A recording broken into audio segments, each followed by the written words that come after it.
Hello students, welcome to grade 8 squares and square roots part 3rd. Today we will be learning about square roots. We have done properties of squares, of numbers and so many things. Now meaning of square is clear to everyone. That means what do you mean by square of a number? In a way geometrically if we think about it, it means it is the area of a square. Right, a square, suppose I am taking, it means area of a square whose side is a. 2 square means area of a square whose side is 2 units, right? So that was the geometrical meaning. Now square root will be opposite of that, right? When we were finding squares, in a way we were finding area. But when we are finding the square root, then geometrically it will mean that we are going to find the side. Now let us see. We have 1 square is equal to 1. 2 square is equal to 2. 3 square is equal to 9 and so on. 10 square is equal to 100. Note that 1 is a square of 1. Therefore, square root of 1 is equal to 1. 4 is a square of 2. Therefore, square root of 4 is 2. Here you look, 4, square root of 4 is 2. Square root of 9 is 3. Like that. Now 100 is a square of 10. Therefore, square root of 100 is 10. Symbolic way.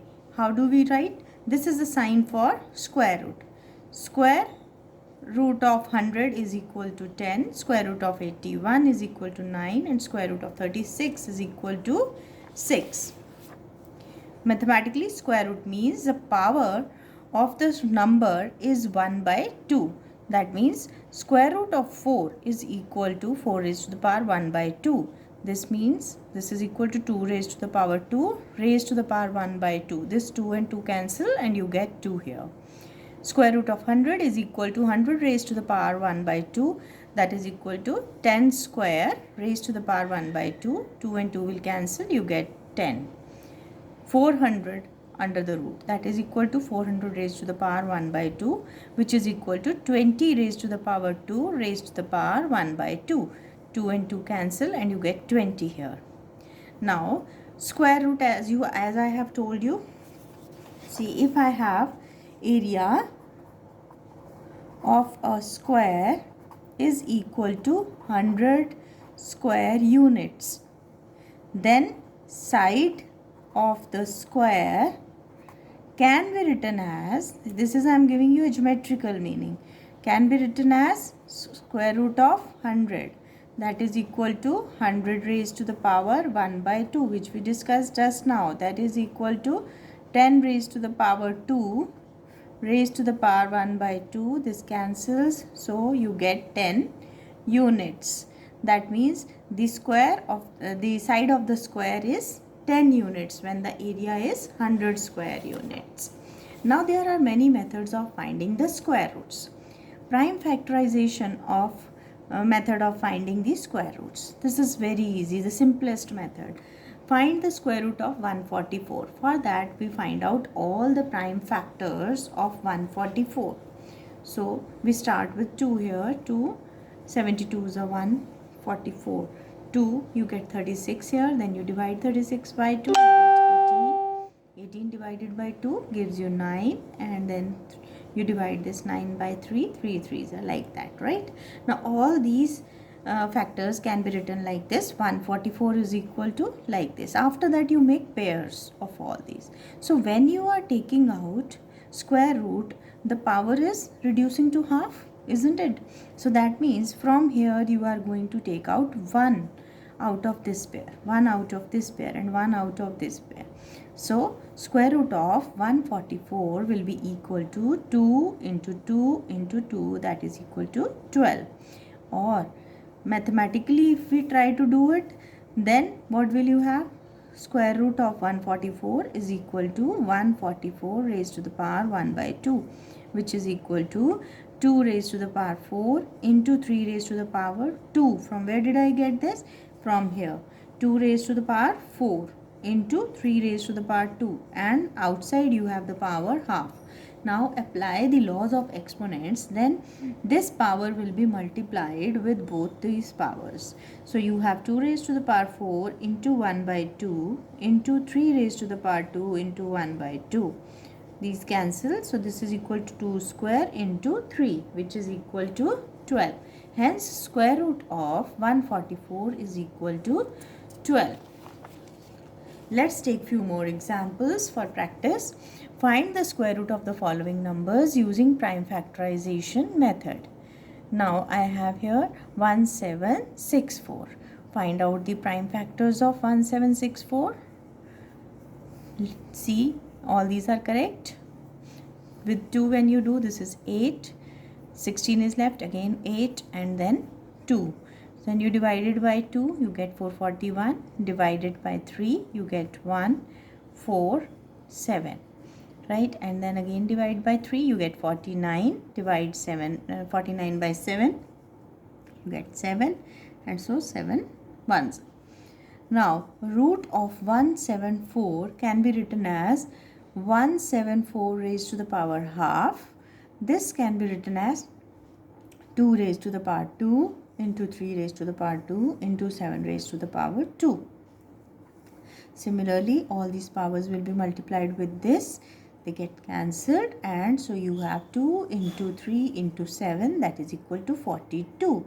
Now let us see this method. This is very easy, trivial method, right? So here you have made the pairs, and when you are taking the square root, you are taking one member out of each pair and multiplying them. So you get here 42. So answer comes out to be same.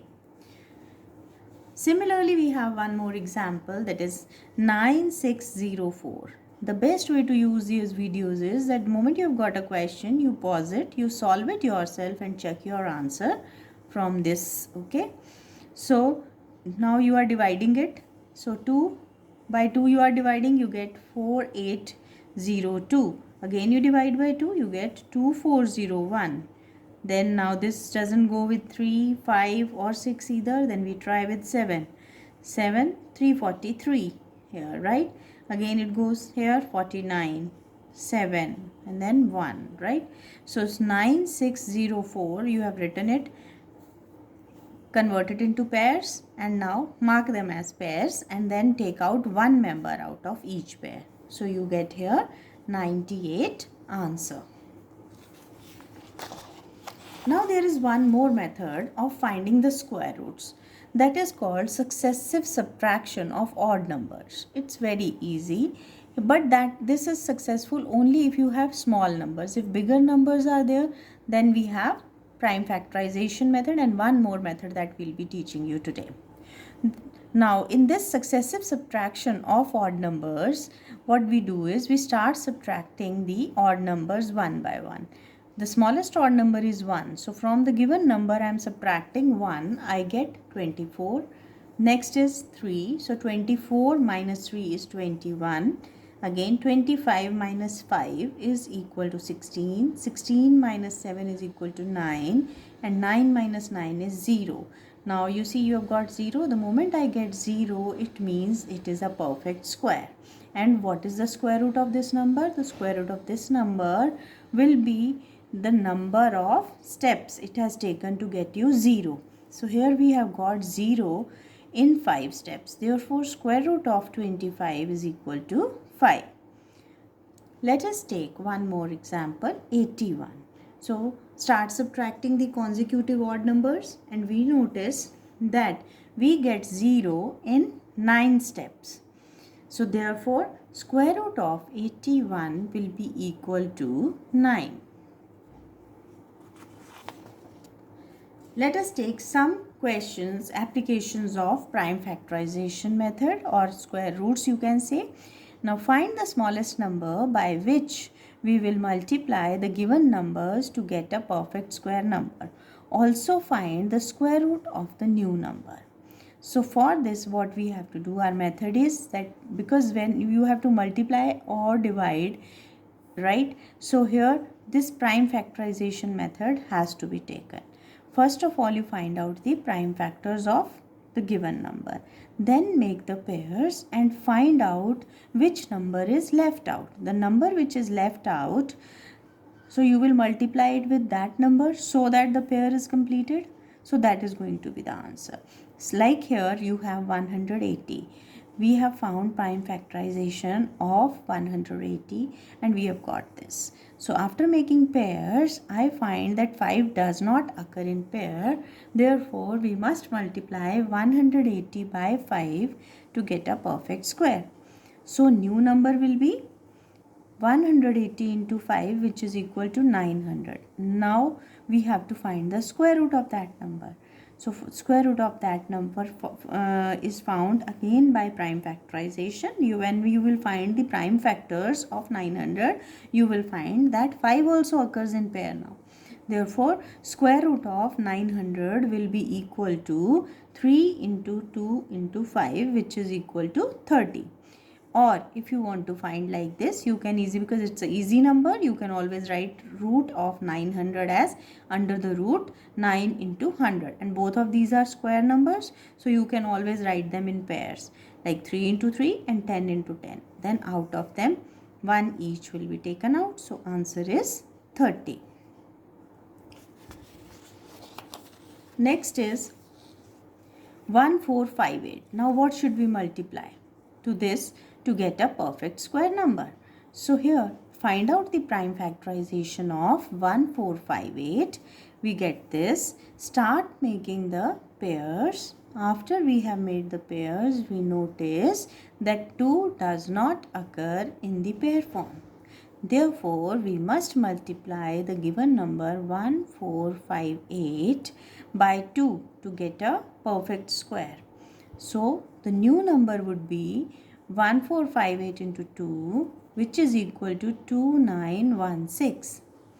And now we have to find the square root of this new number. For that, again, now you find out the prime factors of this number. You find the prime factorization is this. I will prefer that you all do this on your own and then tell your answer from here. Then here we find that square root is going to be 2 into 3 into 3 into 3. So that is equal to 6 into 9, which is equal to 54. One more question let us take. That is, find the smallest number by which we must divide the given number so as to get a perfect square. Also find the square root of the given number. Now the number given is 252. So find out the prime factors of all this. Again make the pairs. Notice what is left. Here 7 does not occur in pair. Therefore now if we divide this number by 7, we'll get rid of it. Right? And the new number will be a perfect square number. So new number here will be 252 divided by 7, which gives you 36. And obviously you know root of 36 is equal to 6. Let's take one more example, that is 2800. Find out the prime factors of 2800.